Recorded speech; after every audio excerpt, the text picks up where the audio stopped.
Je suis agriculteur à Domcy-sur-Cure, une commune de l'Yonne, depuis 20 ans. Je suis sur une exploitation de 420 hectares avec la production de vaches allaitantes, de brebis allaitantes et de cultures classiques, oléoprotéagineuses et céréales. Christophe Rousseau, agriculteur à Domcy-sur-Cure dans l'Yonne, sur une exploitation de polyculture élevage, avec une activité de vente directe à la ferme qui a été créée en l'an 2000, donc ça fait maintenant 21 ans.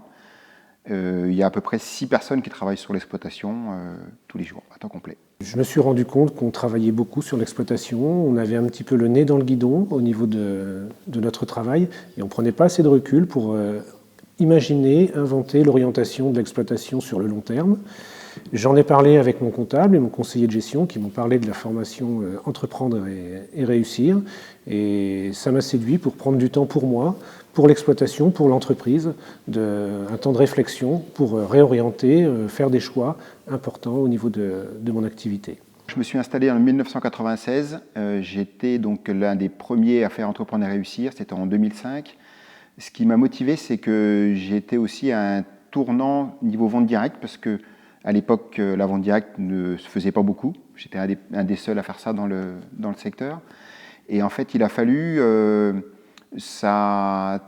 l'activité progressait plus vite que je ne le pensais. Et à un moment donné, il a fallu prendre une initiative, ou plutôt prendre une position pour savoir où on voulait aller avec ce système de vente directe à la ferme. Est-ce qu'on voulait progresser avec plein de magasins, de boucheries, etc. dans tout le département, ou est-ce qu'on voulait plutôt rester sur la ferme voilà. Donc en fait, j'avais une décision importante à prendre sur l'activité future de l'exploitation. Et quand j'ai entendu parler de la formation Entreprendre et réussir, je l'ai faite pour essayer de répondre à cette question. Ce parcours, je l'ai trouvé très, très intéressant, vraiment à tout point de vue, que ce soit au point de vue personnel et au niveau professionnel.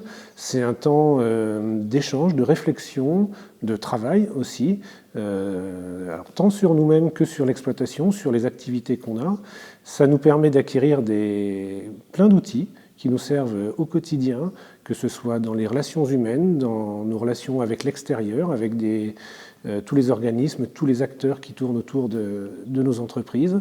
Et ça nous permet déjà d'avoir une bonne connaissance de nous-mêmes et des outils que l'on a à notre disposition pour travailler. J'ai très bien vécu le parcours, comme plein de gens, parce qu'en effet, j'ai pu répondre à ma question, où on m'a vraiment fait comprendre là-bas que l'important, quand on voulait diriger sa vie, c'était de savoir ce qu'on voulait être, mais pas demain, mais peut-être dans 5 ans, dans 10 ans, dans 15 ans ou dans 20 ans.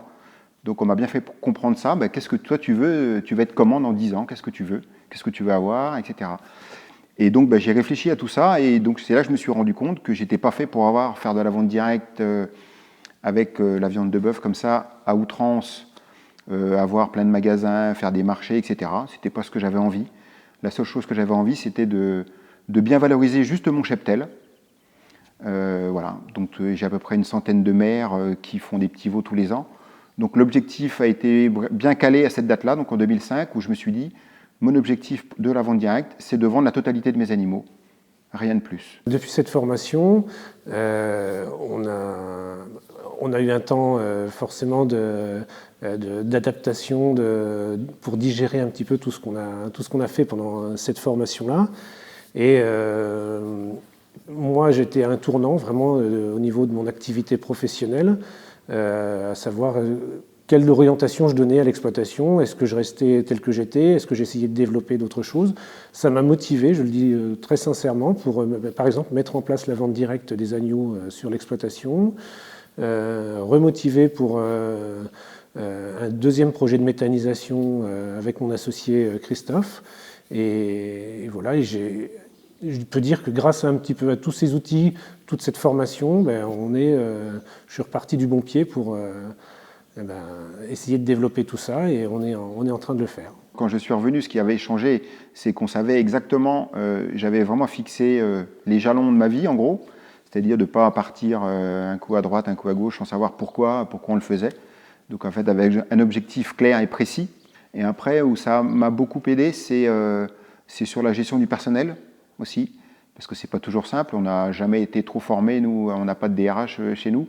Pour faire ça, on est en lien direct avec le personnel, Quand on en a un, c'est très facile. Quand on en a deux, c'est un tout petit peu moins facile. Quand il y en a trois, etc. Et en fait, on se rend compte que quand vous en avez 4 ou 5, eh ben, c'est déjà beaucoup plus compliqué que quand il y en a deux ou qu'il n'y en a qu'un. Il peut toujours y avoir un problème. Et en fait, je pense que c'est ça qui m'a le plus apporté, c'est pour gérer le personnel. Et je pense que ça marche plutôt pas mal parce qu'en fait, j'ai jamais de départ. Il y a une dizaine d'années, avec Christophe, on a imaginé développer un méthaniseur sur les 2 exploitations. C'est un projet qui était assez important, donc on s'est dit c'est peut-être quelque chose qu'il fallait réfléchir à 2 plutôt que de manière individuelle, vu l'ampleur du projet. Et donc on est parti en 2011 comme ça, à la recherche d'informations. On a commencé à visiter d'autres méthaniseurs, à se documenter.